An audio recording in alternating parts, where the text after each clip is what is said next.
What's up, Cam Fam?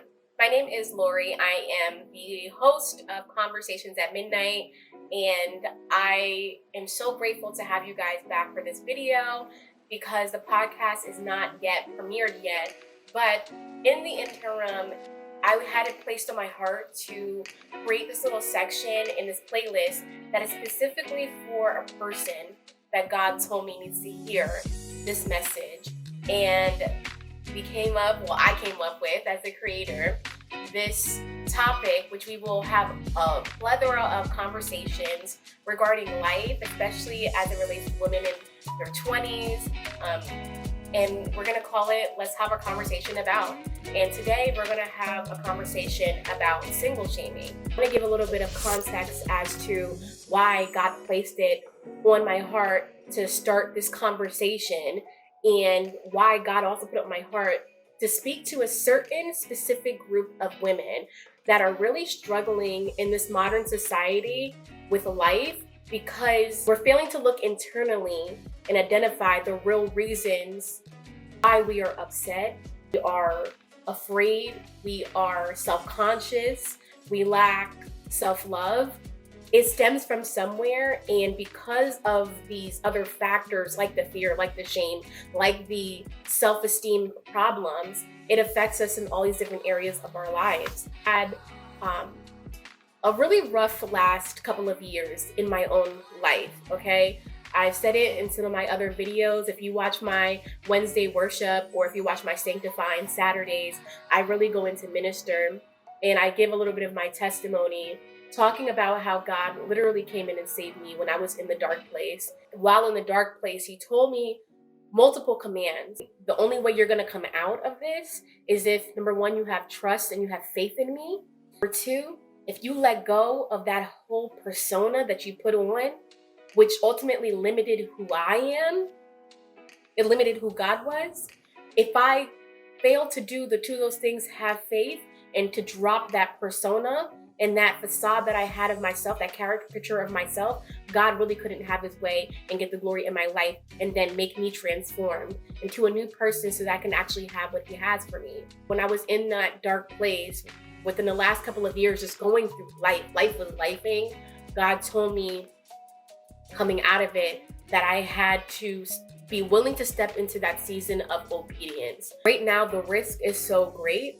If I fail to be obedient to God, it literally can cost me my life. It can cost me years of my life. It can cost me to have additional hindrances. And this time in my life is so valuable that I'm not willing to sacrifice anything that would come in between me and God and what he wants to do in my life. And I welcome you guys to the channel, and I hope that you guys come back. If this hits home for even one person, then I'm happy, I'm glad.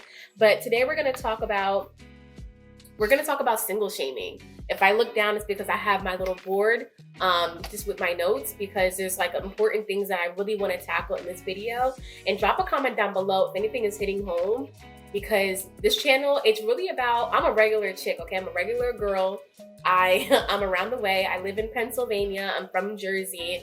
And I think that the problem in society right now is that we have all these different podcasts, but they don't actually talk about anything. It's these celebrities, it's these people who are more well-known, or maybe it's a lot of these people who have everything together, like for the most part. Like they might share here and there, but they're not people who are broken. They're not people that are actually in real time figuring it out. So I'm a regular around the way girl who's literally figuring it out. I'm getting revelations every day from God, and I'm just putting the pieces of my life together. And I hope that I can connect with other Black women who are believers, who have faith, who are just trying to get their lives together and whole, and we can become a family and just have conversations to ultimately help a lot of our other Black sisters. Let's talk about some single shaming. My own personal experiences. Again, I think that's the most important and real thing that I can use as a jumping off point. All right, so I'm 29 years old and I have 3 siblings, and they are all in relationships. My mother, she got married to my stepfather when she was 36, and it's well it's well pointed out that I am the one who is single. I'm the one who's alone. It's something that I feel comfortable with. It's something that I'm at peace with, because I know where my life is, I know where my life is going, and I know how important this season of my singlehood is. Point of single shaming that bothers me the most is that for some reason family and friends, they believe that it's somehow okay or respectable to point out to someone that they are single, and when they point it out, it's never done in a form of curiosity. It's done in a shaming way. Why are you single? Aren't you lonely? The clock is ticking, so I mean, are you going to take this seriously at some point? Because the older you get, then your biological clock starts ticking even more, and then bye bye having kids. That's pretty much a done deal for you. I've gotten all these different comments throughout the years. And again, guys, I'm 29 years old. You guys can relate. I'm not old, okay? I'm not young per se anymore, but I'm not old. But yet and still, I've gotten these comments all throughout my 20s where people are more concerned about my biological clock than I am. People are more concerned about my dating market value than I am. And I'm like, listen, I believe for such a time as this, to everything, there is a season, there is a time. There is a time for dating, there's a time for marriage, there's a time for love, there's a time for kids. I don't need to force anything to happen. The point about single shaming, where it starts, it grows from our family and friends. The people who love us the most are the ones that shame us the most about having this lack of a relationship, of a romantic relationship. I remember a couple weeks ago, I've been watching it. It's this series that Devon he has. It's called One of One, and he's been speaking at I think it's either One Church or the Potter's House. Sarah Jakes Roberts and Teray Roberts in the series, and I believe he just passed the fourth part of One of One, and the premise that he is saying, and he's using this part series as a way to connect with individuals who are married and individuals who are single, telling them that even when you are married, you're still one person. Even when you're single, you're one. When you're married, you're one. It is not changed, because we were brought into this world by ourselves. We're going to leave alone. And just because you get married doesn't mean that you suddenly stop becoming a single. You're still a whole human being, a whole person. I took from his series One of One is that, well, two things, multiple things. There is a time and a season and a purpose for being single. And many times, individuals, we want to run through certain seasons. In our actions of running through and rushing through certain processes, we fail to pick up certain lessons that we need to learn.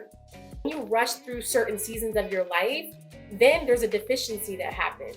Maybe it's from certain relationships or certain seasons or certain people. You need to learn certain lessons so that maybe you fix this or you fix that. Maybe this particular relationship taught me that I'm not good at fighting for something that is worth it. Maybe this other relationship taught me that, hey, like I'm a little self-conscious, or I'm a little insecure in this area. Every relationship has its purpose, but instead we rush through certain seasons of our lives just trying to go get the ring, trying to go get the wedding, trying to go get the marriage, not understanding that until you are completely whole, until you are completely secure and mature being one of one, you will never be the one of one that you truly need to be when it comes to that marriage. I took that first lesson from One of One, the part series that Devon Franklin has. You have to be a great, purposeful, whole, solidified single before you can be a part of a couple that is still one of one. And the second thing is, oftentimes we like to rush through different relationships trying to find our person. I have people, friends that I know, or just acquaintances that literally they literally rush through different relationships. They go from situationship to situationship to situationship to situationship, trying to lock down that dude. And when they lock that person down, whoever's willing to marry them, whoever's willing to be with them, and it doesn't work out. I watched one of Devon Franklin's part series, One of One, and he talked about the story with Ruth and Boaz. And it was so interesting to me because Ruth, she was the daughter-in-law of Naomi, and they had got word that God's favor had returned to a different area. I don't remember where the name of the city was, but they had to leave. They had to leave a different area, and they wanted to go wherever God's favor was. Now, Ruth didn't have to go with her mother-in-law, Naomi. Naomi actually told Ruth, hey, listen, your best bet is to go where the men are so that you can have security, so that you can have protection, because I don't have any sons that I can give to you. And you won't, you just won't have any security or money or, a future. Instead, Ruth said, no, I'm going to go where the Lord's favor is because I have an assignment. I have a job to do. That was so inspirational and so like just hitting me right here, because what it taught me was, when you know that God has something for you that's over there, and maybe society and the world is telling you, like, listen, you need to go back to the streets where them guys are, because if you go where the men are, then you'll be safe, then you'll be secure, then you'll be able to be locked down in that relationship. Forget the bag. The bag will always be there, but these dudes, they over here. The dating streets are over here. Maybe you're at a particular age, you're 23, 24, 25, and people are telling, listen, like, you want to get locked down, like, let's go to this club, let's go to this place, let's go look at these men. But Ruth said, nah, like, no, I'm going to go where God's favor is, and I have a job to do. And the assignment is more important than me chasing after something in somewhere where God is vacant. God's not over there. I'm going to go over here where I know God is. I know where his favor is. And wherever his favor is, there is opportunity. There's actually an abundance. There's overflow. Ruth, listen, I'm telling you, go watch this thing if you can with Devon Franklin, One of One. When Ruth goes, she ends up running into, like, there's this field. It's the harvest. So it's the harvest. So that was one of the things that caught my eye. She went to the place where Naomi said she was going to go because that's where God's favor was. And when she got there, it was harvest. So they weren't going to starve. Ruth started working the lands. And the owner of the land saw this woman picking up the scraps of the grain because it was harvest. So she's working behind the workers, getting whatever was left over. Okay, so she's working the fields. This dude, Boaz, is like, who's that? While Ruth is working, she's doing her assignment. While she's doing her assignment, a guy notices her when she's operating within her purpose, within her identity, within her self-worth, within her priority. Okay, this guy notices her, not for what she looked like, but for what she is doing. Boaz and Ruth end up getting married. He ends up making her his bride.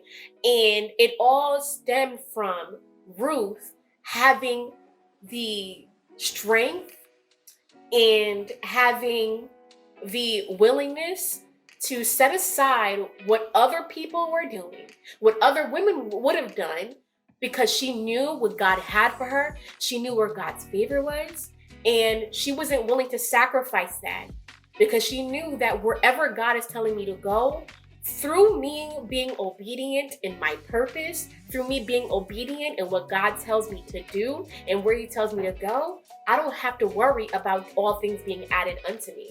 It's going to be added. The danger is when you're not operating within your purpose and you're going against where God wants you to go. There's nothing fruitful over there. Kind of segues into like my whole point about this. Let's talk about single shaming, because many times we shame people for being single, but you don't know where God has them at. I believe for myself that God wants me to be single because this is my time for being single. There's things that I have to learn. Over the last 3 years, I've learned so much about myself. I have dated, but I haven't gotten into like a seriously committed relationship. And I know now, because God has revealed it to me, it's because being single is a gift. And I understand the value in being single in the single season if you do it correctly. Now, if you're just being single and you're not actually doing work while you're in this season, then it's pretty much unproductive and it's not fruitful. But if you're taking advantage of all the little nuggets and the gems that are given to you, if you're actually being productive and trying to look internally about all the different things and the messes that you have inside of you. Like, again, maybe you self-sabotage, maybe you're attracted to toxicity, all these little different things. So if I'm talking to you guys today, like anybody who's not maximizing their single life right now, I really just pray that you just allow God to come into your life and really convict you on the different things that may have been like a deterrent, or different things that you may have done wrong in the past, and it's like a consistent line of behavior, and then He'll give you the discernment to be able to look internally and say, okay, this is what I need to change, this is what I need to do differently. I guarantee you that when you start to reflect on your past behaviors and things that you really should turn around, it will be a completely different transformational part and season of your life. Know that we have our family and friends at every turn making us feel less than, because we don't have somebody on our arm, because we don't have somebody to roll over at night and say, hey, babe. We don't have somebody to bring to Thanksgiving or Christmas dinners. And we know the way to combat that for ourselves, because we don't have anything to prove to any other person but ourselves and to God, is that I'm living and operating in my truth. I'm living and operating and maximizing my single season. When you know that and you're actually doing the work, those things will roll off your back. While we also single shame, part of that is also single shaming because that person doesn't have kids. That's the second part of this, okay? So it's one thing to be shamed because you are single, you don't have a man, you don't have a significant other. The other thing is people will literally shame us for not having kids either. So full disclosure and full transparency for myself, again, I'm 29, I'm single, I don't have any kids, and I never had any kids, never been pregnant, thank God. And I've had both of those things from my family, and not like my close best friends. My best friends don't have any kids either, because we're really much alike in a lot of different ways. But I have gotten these questions and concerns from my family. When are you gonna settle down?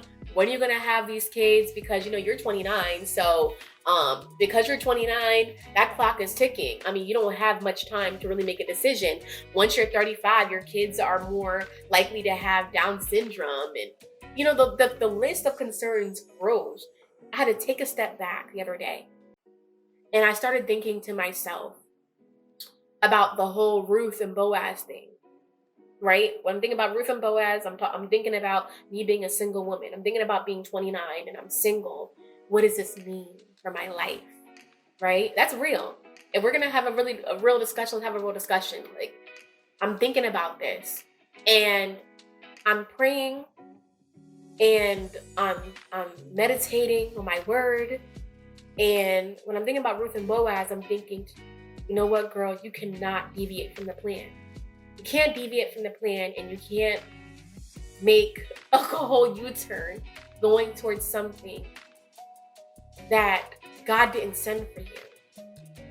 There's been so many different tests from the enemy to make me go back to something else, maybe like a past situation, and I can easily take advantage of that. I can easily go start talking to a guy I used to talk to. But God didn't send that person to me. And it wasn't until I was watching that Naomi, Ruth, and Boaz story in the Bible, when Ruth was chasing after purpose and found her life partner through her purpose, that God already confirmed to me, my significant other is not in the past. My significant other is in the future. And if I go to the past, and if I go to something else that was given to me by society, it's not going to bear fruit. And oftentimes we'll go to something that was sent to us by the world, by the flesh, and it takes us away from the promise that God has for us. I know within my heart of hearts that me going back to the past, going back to someone that's easy, because I can just say I have a man, just to say I have a man, and then it won't work out because it wasn't sent by God. So sometimes we become attached to things that God didn't send to us. And I'm thinking about that, and I'm praying on it. And so I started to become comfortable and accept the fact that right now, my job and my focus is not on a man. My job and my focus is on purpose. And through my purpose, all things shall be added unto me. God knows, guys, for all my girls who want to be married, okay, and you're stressed out about this bio clock, God knows within your deepest heart of hearts, He knows what you want. He knows your desires. And if you really actually have faith and you trust in Him, He'll give you the deepest desires of your heart. But you have to have faith and you have to be obedient to the assignment that He's given you. So stop listening to other people that will make you deviate from God's plan, because He already told you what to do. You just don't have the faith to say, okay, I'm going to go on my assignment and I'm going to trust that along the assignment, the thing that I want will be added to my life. I'm literally living through right now. And I'm not saying that it's easy, because it's not, because sometimes the flesh is really difficult. And sometimes, you get weary, especially, we're going to talk about this in another video, when you have needs and you have desires, you're young, but you can't deviate from that plan, because ultimately you're only hurting yourself. Instead of getting that plan A that God has for your life, you're getting plan B, because you didn't listen. Started thinking about that Ruth and Boaz story. I started accepting where I was and accepting the fact that others may, but I can't, because God has something for my life. He has a purpose for my life. And if I want that purpose, I have to be obedient in this season. Let go of my past. I let go of all my old hoes. I let go of all the old guys I used to talk to. All the guys, I had no business being around and doing things with. I let all that stuff go and really just started meditating and fasting on my word. And right now I'm in the season of consecration and fasting, and just asking God for clarity and revelation about where He wants me to go. What's my purpose? What's my purpose? After I started thinking about that, I literally had such peace about where my life was. I'm single. I'm living and operating in my truth. I am single. I'm whole, and I'm fearfully and wonderfully made. I'm single, and this is the right time and the right season for this. I'm single, but I'm maximizing my single season. I'm learning about what I do like, what I don't like. I'm learning about what I will accept and what I won't accept. I'm learning about the kind of man and the kind of life partner that I want to have. I'm trying to get my credit together. I'm trying to pay off debt. I'm trying to lose weight, get healthy, be a better steward over the things that God has given me. Because if I can be a better single, I will be a better wife. If I can be a better single, I can one day be a better mother. If I can be a better single, then I can honestly appreciate all the things that God has for me when He gives it to me, when He adds it to me. I want the plan A for my life. I actually sat in that and I started believing that, and I started speaking life into that, because there's power of life and death in the tongue. I get a call from my sister. And that brings me to the next part of single shaming. I get a call from my sister, and she's like asking me all these questions about being a single woman, and not only being single, but I don't have kids.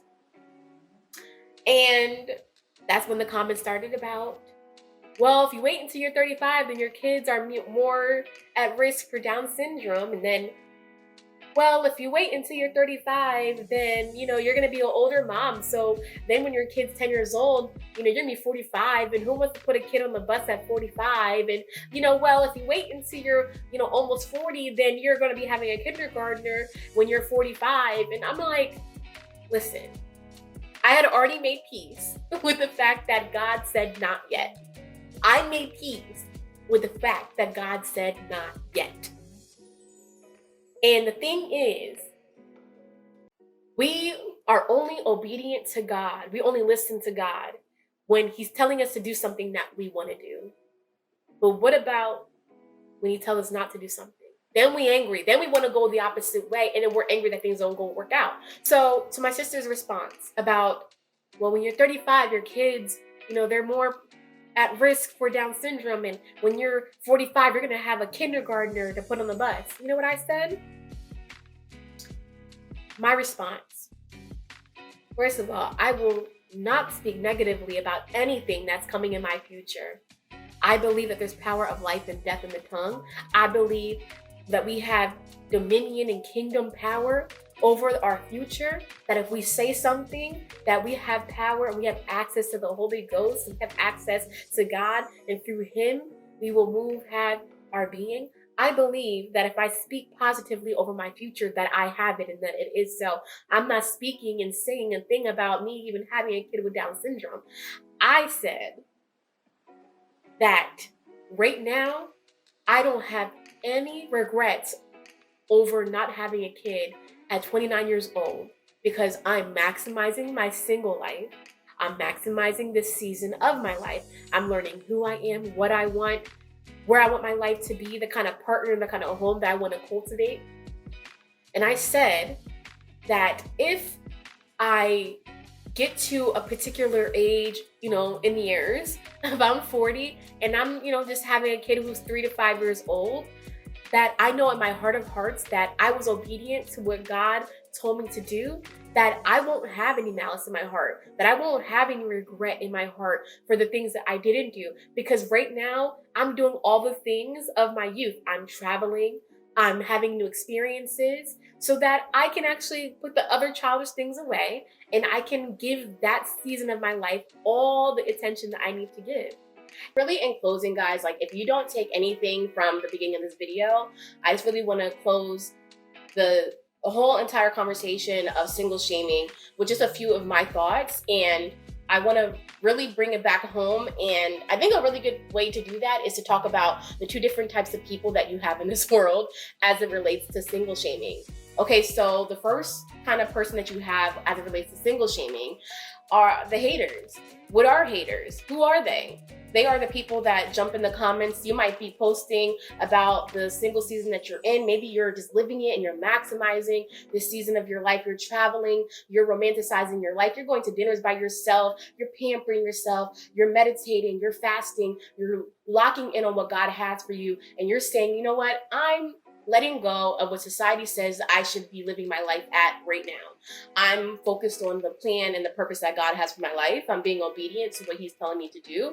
And I'm completely whole and satisfied where my life is. And you're posting it, okay? You're posting you living out your purpose in this particular season of your life. And the haters, they're the ones that don't have any rhyme or reason to go under your post and be like, who do you think that you are to be so satisfied and be so solidified in the season of your life? Who do you think you are posting like that? Who do you think you are going to this country? Who do you think you are to be buying this new car? Who do you think you are to be starting this new project? Those are just haters. They don't actually have a reason to feel angry or upset about the things that you do. There's no rhyme or reason. They just have to vocalize their negative opinions. Then you have people who are jealous or envious though. Haters can sometimes be interchangeable or transition into a person who is jealous or envious of you. But I have to make a big distinction between somebody who's jealous and someone who is just plain old envious of you. Okay, when you are jealous, when you're experiencing jealousy, that is a natural human emotion. Okay, it is normal to be jealous. So the difference between being a jealous person and being an envious person is about the heart. Okay, the Bible always talks about the heart, right? Man's heart is not inherently good. So when you think about jealousy versus envy and you start to define it, I can make two different distinctions about the difference. When you're jealous of someone, it's a natural human emotion. Okay, it's normal to be jealous of somebody. The thing is, you want to put it right in check. You have to ask yourself, why am I feeling jealous? And then you also have to ask yourself, what are these emotions that are related to my jealousy? So if you're looking at somebody and maybe this woman, she's fly, y'all. Maybe she has a great car, great job. She's walking around happy. And you can see the happiness exudes from her. And you're like, man, I wish that I can be like her. That's jealousy, okay? That's jealousy. And that is normal, okay? If I see somebody and they just killing it and they just, they're just happy, they're joyous, and they're just living in their purpose and all things are really added to their life according to what I also want for my life, I'm jealous of them, right? It becomes dangerous and it becomes envy when I look at her and I say, why she got that and I don't? Why she got that car and I don't? Why she got that marriage and I don't? She got that good husband. He's a good man, Savannah. Why don't I have that? When you start to say that, why don't I have that? And why does she have it? Then you're starting to completely disregard the work that that individual has put into obtaining everything that they have. You start to completely disregard and put aside the work, the stress, the trials, sometimes the trauma that person has endured, because everybody doesn't just walk through that perfect season of their life. There are valleys, low valleys that they have to go to get to better. I think it's and very important to let you guys know that when you're experiencing jealousy, it's normal. However, you want to check yourself and look at your heart, look internally and ask yourself, what am I thinking behind this? Am I saying, hey, this person doesn't deserve it? Why do they have it and why don't I? That's a problem. But if you're saying, man, like, I wish I could have this, that is different. Because full transparent moment, when I see people who are doing well and I see how God is blessing them, I say, man, if they have it, then I can have it. They have the same access to God that I have. That means that anything that God has done for them, he can do for me. So I look at things from a different perspective, and I've always maintained this spirit of like checking and correction within myself to make sure that I'm not speaking down on other people, because there is power of life and death in the tongue. And if I'm speaking bad about someone, saying, everybody doesn't pray to God, okay? Some people, they be praying to the devil himself. And the same way that God has a super wondering working power, Satan has these demons out here that is trying to come to kill, steal, and destroy. And by you opening your mouth and speaking bad about that person, you don't know how the enemy might hurry over to them and start disrupting things in their life. So to be really careful about being someone who's jealous versus envious. A hater, that's just a person who's just a bot. They have no rhyme or reason just to hate. They just hate. Also have those projectors. So these projectors, they are the people, again, that can be a family member, a friend, an acquaintance, somebody that might think that they know you, because some people, they'd be like, oh, I know her. No, you don't know me. You know of me. You've seen me, but you don't know me. And they make these different assumptions, again, asking like, oh, you're single because of this, or you're single because of that. And then they're asking you these intrusive questions. Why are you single? Girl, that clock is ticking. Girl, the dating pool is getting smaller. We have these projectors, and when it relates to my life and why I'm making it such an important factor to even mention these projectors, is because a lot of these projectors, they want your life. So they're pointing out to you that there is a quote unquote deficiency in your life, i.e. kids, a man, because they secretly want your life. They're not a hater. They're not jealous of you. They're not envious of you. It's just they fantasize having your life. They fantasize what it would be like to live in your shoes because you have what they want. I've experienced this. I've experienced projectors, but then I also have experienced people who have the life opposite me, and they'll tell me like, you're living the life. But that's the secret that a lot of people without kids and spouses or significant others really don't share with you. They miss that life that they used to have. Why? Because they didn't maximize their single life. My response when people try to project their own feelings onto me, when they say, oh, where's your ring? Where's your relationship? Are you taking dating seriously? When they're going into that section and that part of single shaming, I ask them, oh, this is you projecting onto me, isn't it? Because you didn't ask if I'm actually ready to step into the season of my life where I am dating and I'm pursuing a partner. Because do you even know my current circumstance? You didn't ask me if I'm debt free. You didn't ask me if I am financially or fiscally responsible to even have a household and be a good partner, if I've worked through the inner traumas, if, I'm in a good place where I can actually take a relationship seriously. You didn't ask me if I know what I even want from a partner. You didn't ask me. It's important for me to own my own home, to be completely debt-free, to make sure that I'm emotionally 100% available for my partner. You didn't ask me all the things that actually matter. And that's my thing with these projectors. You'll have a lot of, and again, like I love them, right? I have different friends and family members. You have a lot of these women, because I'm a woman, you have a lot of these women, they are single mothers, and they have struggled to raise their kids. It have not been easy breezy, beautiful cover girl. It has not been that situation, but they'll talk to you and question you and make you feel bad about where you are in your single season. But then everything wasn't right in butterflies for them through their season of being a mother, a single mother, or a spouse, or a significant other. Sometimes misery loves company. Sometimes they want you to join them on the dark side.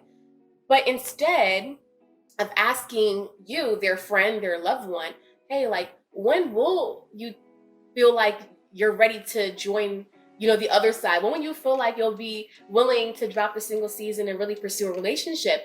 I would say that's a great question. Again, when I'm debt free, when I own my home, when I have job security. A lot of us don't even have job security yet, and we're more focused on getting in a relationship and having kids. You're not ready. Because if you focus on maximizing your single season and you're focused on getting that job you want, maybe you have to go back to school, get some more, accreditation. Maybe you have to get more education, more degrees, certificates, whatever the case is. When you focus on maximizing your single season and you obtain a certain level of success, notoriety, and then it gives you job security, and then you have, your tenure, like whatever the case is. Once you have those different things under your belt that afford you to actually look to the other things like having kids, getting a significant other, all that kind of stuff, that's a different conversation. We're not even talking about that. We want everybody to rush down the aisle and then rush to the delivery room before we even have a good foundation. And what did the Bible say? Those who built their life on sand, when the storm came, the house, it flew away. But those who built it on rock, they withstood all the trials. I strongly believe, as we talk about single shaming, and hopefully this really hits home for you guys, we really start to open up the conversation and you guys really take these little gems I'm giving you. Stop letting people make you feel bad about being in this single season. Stop making people feel bad about you not having any kids. You don't have any kids, you don't have a significant other because you're maximizing your single season. You're taking advantage of this space and this time that God gave you. And it's such a gift. Start doing the work. Focus on getting into that next tax bracket that you desperately want. Start focusing on paying off that debt. Get into shape. Become a good steward over the things that you have. Start to look internally and heal that trauma, the things that you're going through. And then after that, for such a time as this, God will bring the thing into your life. We'll also talk about how you can position yourself to find that significant other when you're ready, because I also believe that's another thing that we have done ourselves a disservice. We don't know how to position ourselves the right way. We think God's just going to bring a man to our couch. But in this particular video, I'm talking about single shaming, and I'm talking about us Black women being okay with where we are and not letting other people make us feel bad or less than for where we are in this particular season of our lives. Last thing I just want to say, I want to leave you with this. When it relates to people who project their own feelings and their regret onto you, you should not let other people's projections become your insecurities. It is very easy to let other people's thoughts, ideas, beliefs, regrets become your own insecurities. And then you're thinking something is wrong with me. And I'm never going to find a significant other. I'm never going to have kids. I believe that the same things that we want, God wants for us. If it's within his will, of course. But of course, he said it's not meant for man to be alone. I believe that if you do the work and if you're improving yourself and you deeply want it within your heart, God is going to add it to you. But when you deviate again, we're going back. When you deviate from that plan and you start to attach someone else's identity, someone else's regret to you, you're not going to get the things that are supposed to be added to your life. I hope you guys really enjoyed this video.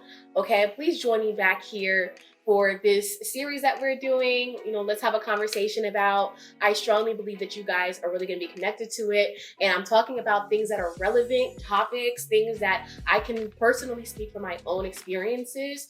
And I know that this is going to help somebody. I really want my community, my Black women, to find my content. And I strongly believe, and I'm praying that God is going to do a new thing in our lives. Again, God can only do a new thing if you leave the past behind. You want God to do a new thing, but you're trying to go to the past. And I believe that for such a time as this content is needed. So if you're looking at this video and it hit home for you, share it with a friend, share it with a cousin, share it with everybody who needs to hear these words, and maybe just open up the conversation and and be blessed from it. So I am your host, Lori. Guys, thank you so much for joining me, and just be blessed and meet me back here on this channel. Until then, bye.